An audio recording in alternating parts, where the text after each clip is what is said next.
morning, everyone. Apologies for the technical problem and the session of Mr. Deepak Pant could not be continuous due to the technical hitch. Now, I have been asked to handle the class. At this moment, let me continue the same topic because I have been directed to do so. I will not divert any listener to another topic because the warming up is done towards the topic of role and responsibilities of a coach. And my colleague, Mr. Deepak Pant, has started very nicely. He was well prepared for the session by giving the information about connecting the information with yesterday's class, that is about philosophy. So he wanted to continue with the role and responsibility of the coach. I will continue with the same. To begin with, the types of coach. See, yesterday also there were a few questions that some of the Taekwondo coaches had difficulty in handling the children. So as I said, we find there are different type of students. So when the type of students changes, same way there are different type of teachers, different type of coaches. Since we are talking about Taekwondo coaches, there are definitely a number of coaches, those who differ in their qualities. Submissive type coaches, autocratic type coaches, democratic type coaches, those who are told authoritative. So when we talk about authority, you must have seen in the old martial art movies where, you know, earlier the grandmasters used to put on uniform and they, whatever they say is the final. The master's words are taken as the ultimate instruction. Nobody can divert from those words. So that traditional approach is called authoritative kind of teaching. So such masters, those who believe in giving the direction, those who believe in being authoritative, those who believe in giving the instruction which has to be followed without any dilution, those who believe in giving command and the work to be done, such type of coaches are told authoritative. They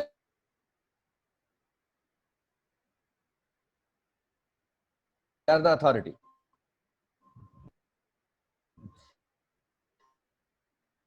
But let me tell you, this particular style is very, they are still young children.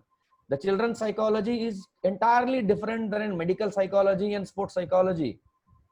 So first, as yesterday evenings, I will connect a little bit with yesterday's evening science class. That is Mr. Latte, the physiotherapist. There we have studied growth and maturation, the growth pattern of the, you know, pre-pubertal. So when the children are yet to achieve their, you know, peak height velocity or growth spurt, so before that the psychology is totally different. So this kind of authoritative behavior, you have to be very humble, we have to be very, you know, charming, but then authority is very important.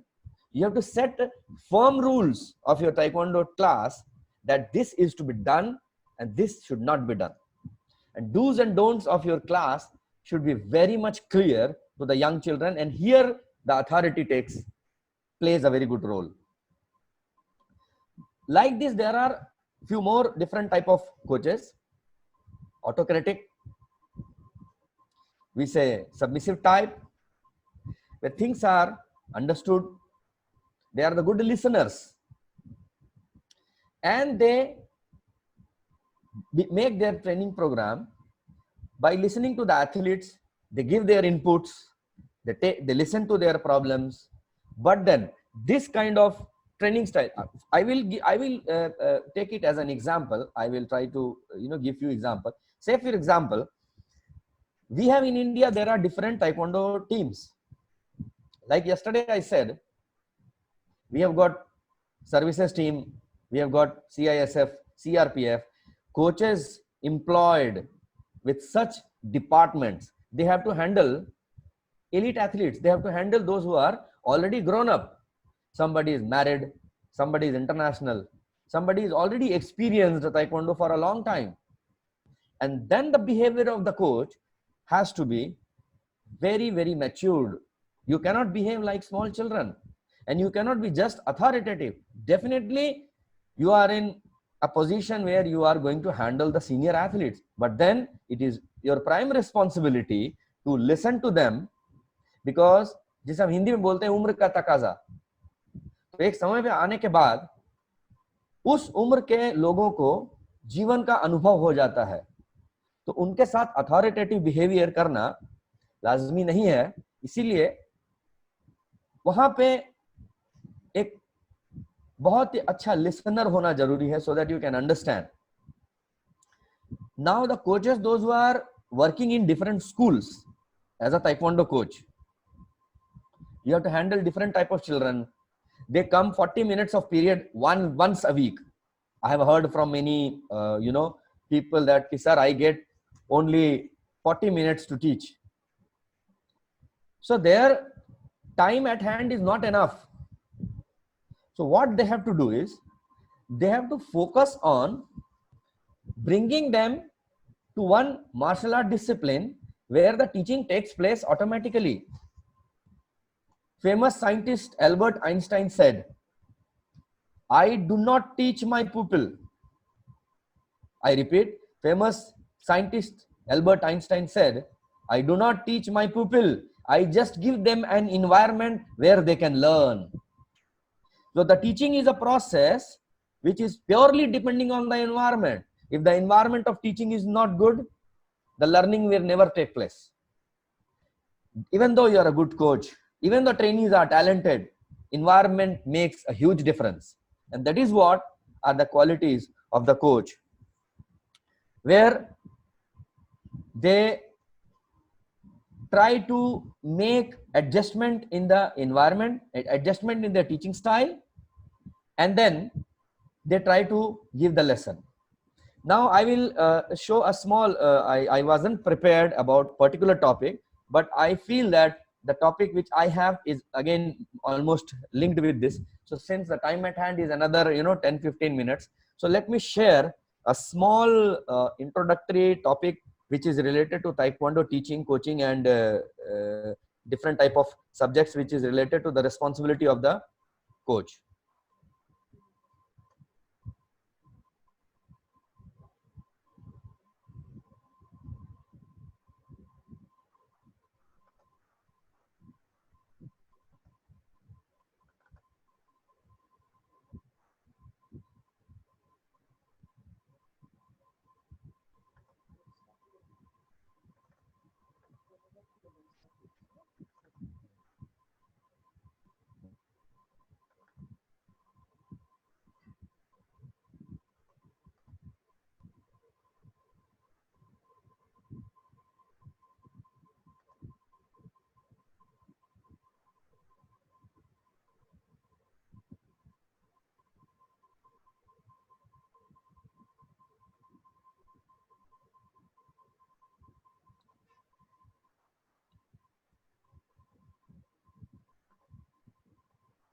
Okay, so am I audible to everyone? Okay, so let me give a few informations within the left out time. Yes, sir. Yes, sir. Okay, Balu sir, thank you. So I will just get into the teaching methods. I think it is logged, I don't know how.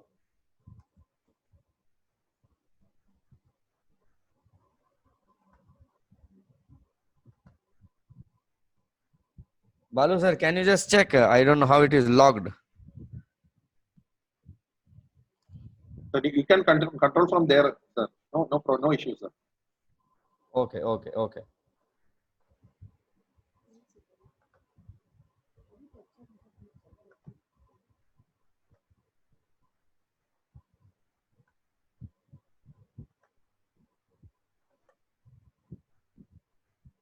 Is it okay now?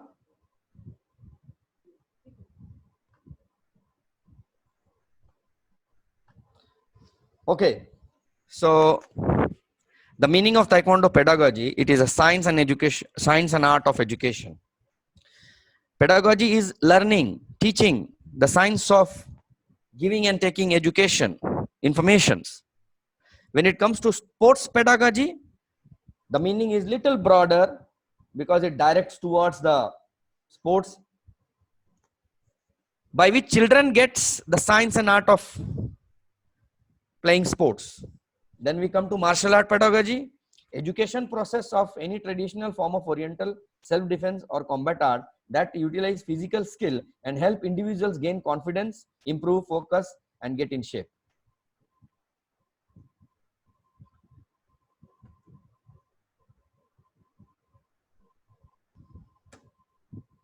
Now, the word instruction.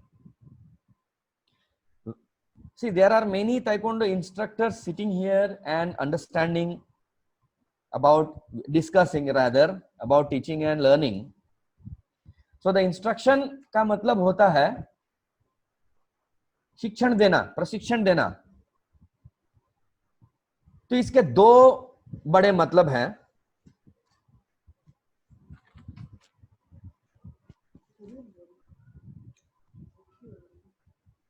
जिसका मतलब है teaching has two basic meanings. One is only the transfer of skills. A Taekwondo coach teaches skill to the young children, and then he does not talk about discipline, he does not talk about ethics. Like yesterday we had a long talk on this. So again, this is only the instructor is teaching Tai and Quan. He's not teaching Do. So if you see the instruction as far as the articles, recent studies, literatures are concerned, everywhere it is mentioned that martial art teaching has two sense. One is mere transmission of techniques, Taekwondo techniques from an expert to a beginner.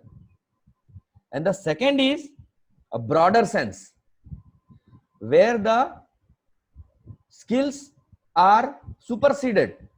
That means it is a broader sense of instruction that is teaching the spiritual aspect of Taekwondo. That means Do. The first part is Taekwon and second is Do. Now I will take you the way there are different type of coaches. You have to understand there are different type of laws of learning. Learning is not same.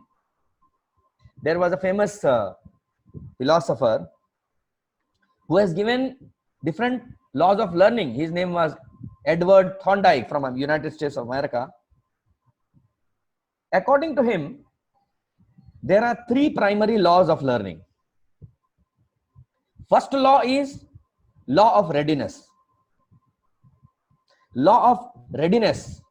अगर आपके students, आपके taekwondo students taekwondo सीखने के लिए तैयार नहीं है,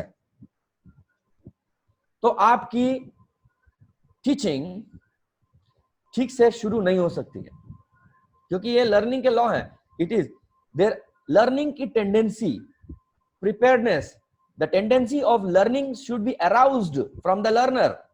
अगर मान लीजिए आपको गिटार बजाना पसंद है, तभी आप गिटार सीख सकते हैं. अगर आपको जबरदस्ती कोई बिठा के बोलेगा कि तुम गिटार बजाओ, तबला बजाओ या तुम पेंटिंग करो, जो जिसके लिए आपके अंदर से learning tendency has not aroused, you are not prepared to do so, the eagerness to learn is not there, then the learning will not be effective, even the teaching will not be effective. The first law is law of readiness.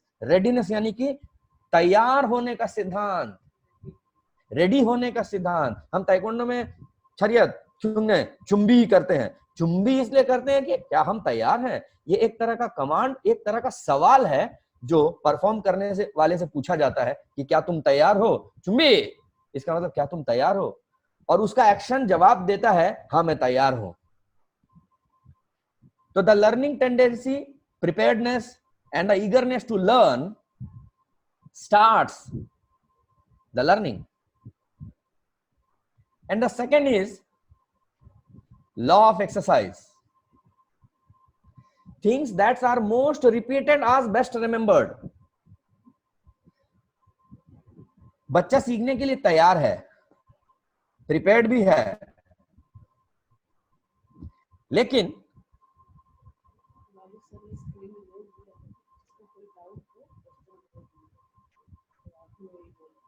is it Balu sir, the screen is off now?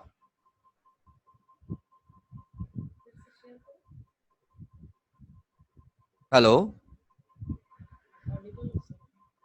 the screen is off. Okay, is it okay? So the second law of learning, the learning is law of exercise. Law of exercise का मतलब ये नहीं है जो हम exercise करते हैं. Law of exercise is a common word, it is a nomenclature everywhere it can be used, but then in this context law of exercise means things that are often repeated. sometime you must have heard, मैंने बहुत दिन से poomsae नहीं किया इसलिए मैं भूल रहा हूं. yes, absolutely right. This is the effect of law of exercise. Law of exercise applied on it. Things, this is another name of law of exercise, is law of use and disuse. If you use something on daily basis, you remember it. If you disuse it, you forget it. In training methods, it is also called as the principle of regression and progression, जो आप training methods में पढ़ेंगे. The training, since we are talking about teaching, the law of exercise applies on the regular practice, repeated practice, something which we always do. It is not that if there is a belt exam, you do pumse training. If there is a competition, then you do sparring training. When there is a demonstration, and then only you do a demonstration training. So for the children, it is very important to give a variety of training, because children, we will study more in the talent identification on that, why this is applied. But as of now, to keep myself limited to the given task, I would say that the law of exercise is very, very important for the children, because children have to always be in touch with the different type of, and this particular law of learning are not only applied to children, it also applies to the adults. I will say it applies more to the adults, because most of the time we forget something which we have done when we were young. And the last law, actually there are not only 3 laws, there are more other laws are there, secondary laws are there, but the primary laws are these 3 laws. There are other 3-4 laws which are, we can say 3 laws which are secondary. I will tell you after this. The last primary law is law of effect. Law of effect means if your class is, if the lesson what you are delivering is pleasing, satisfying, it will lead to strengthening the connections. Strengthening the connection means something you have taught and something they remember. That means teaching and learning के बीच की जो कड़ी है, it depends on if the task is pleasing, if the task is satisfying. If you give a task which does not satisfy, it will not make the connection strong. For example, आप car चलाना चाहते हैं, यहाँ पे बहुत सारे हमारे दोस्त होंगे जिन्हें कार चलानी नहीं आती है. आप कार चलाना चाहते हैं और जब आप कार लेके जाते हैं तो आपको थोड़ा ऐसा फील होता है कि हाँ मैं सीख रहा हूं, oh yes I am able to do it. इस केस में आप दोबारा कार चलाना चाहते हैं, अगर आप गिटार बजाते हैं और आप कोई एक दो गाने बजा लेते हैं, आपको ऐसा फील होता है कि यस आई एम दिस, ये particular tune is coming. So that means this is a satisfying state of affair where the satisfaction and the pleasing effect has taken an entry into your learning process. So the connections become strong, connections becomes strengthened. On the other hand, if the dissatisfaction or pain persists, it will always lead to weakening of the connections. यानी कि ऐसे exercises या ऐसी learning जिसमें जो unpleasant है, जो आप पसंद नहीं करते हैं, जिसे आप सीखना नहीं चाहते हैं, या आप सीखना चाहते हैं लेकिन आपको तकलीफ होती है, आपको लगता है कि नहीं, I am not able to do. So this particular, so law of effect says if the learning is pleasant, pleasing, it will strengthen the connections between the teaching and the learning. But if the dissatisfaction takes place, if you are not satisfied, अगर आप संतुष्ट नहीं हैं, तो फिर वो आपको याद नहीं रहेगा. सो ये प्राइमरी लॉ है. इसके अलावा there are some other laws of learning जो हमारे कोचिंग प्रोफेशन में बहुत जरूरी है. So I think I am done with the part what I have assigned for, because of the time constraint. I think this much only could be covered. There are a lot many slides, there are a lot many things in this teaching process which can be discussed. But I would request, if there is any question related to this particular part which I have taken, I ask you to just write and send me in the chat box, because we have the subsequent classes. After this, we also have some other classes, and coordinator also has to attend a few more meetings. So I request all the participants, in case there is any question, you can just write in the chat box, or you can send me separately. I will be happy to answer. I hope coordinator sir, Mr. Balu, I think we have done with the session.